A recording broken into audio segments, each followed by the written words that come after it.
Climate change is cooking up a nationwide housing crisis, and it could affect all of us, whether you rent or own. More than 6 million properties already struggle with soaring insurance premiums or have trouble finding insurance at all.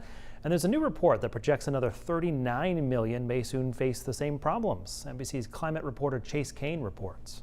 Insurance companies are sending us a message. America faces another housing crisis, this one fueled by climate change. Private insurers aim to price their risks accurately, so we should pay close attention to the choices that they make. That Senate testimony was in March, and in the months since, the warnings have only gotten louder amid a now record-breaking year with billion-dollar disasters. Led to an insurance crisis. More than a dozen insurers have pulled out of the Sunshine State. And it says our climate crisis is partly to blame. A new report from First Street Foundation warns it could spread coast to coast, with an estimated 1 in 4 American homes at risk.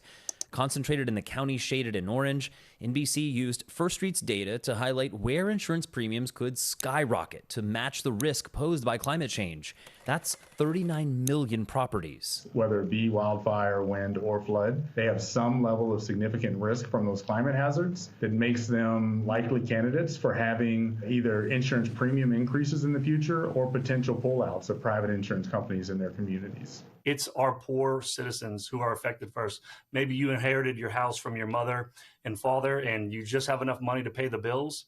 And now these rates go up. What do you have to do? You either have to sell your home, relocate, foreclose. Matthew is the president of St. Charles Parish, just east of New Orleans. And recent hikes in federal flood insurance are already straining his community. That's on top of nearly 24 private insurance companies who pulled out of Louisiana. If we can't afford to live here, the employees can't afford to go to work, the ripple effect that it's going to have on the greater economy is something that we've never seen before. Without getting into the technicalities of real estate and finance, one thing to know is that even if someone can afford those higher premiums, if insurance costs soar, home values can drop.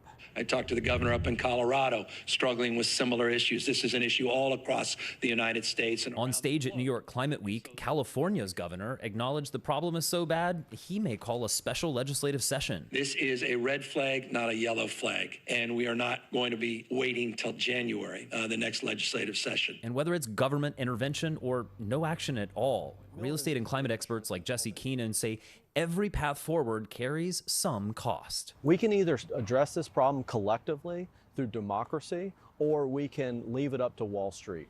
And right now, Wall Street is driving the wagon and making the decisions. And my hope is that through insurance regulators working together with the private sector, that we can begin to think about transition plans and about managing risk in our economy. In New York, I'm climate reporter Chase Kane.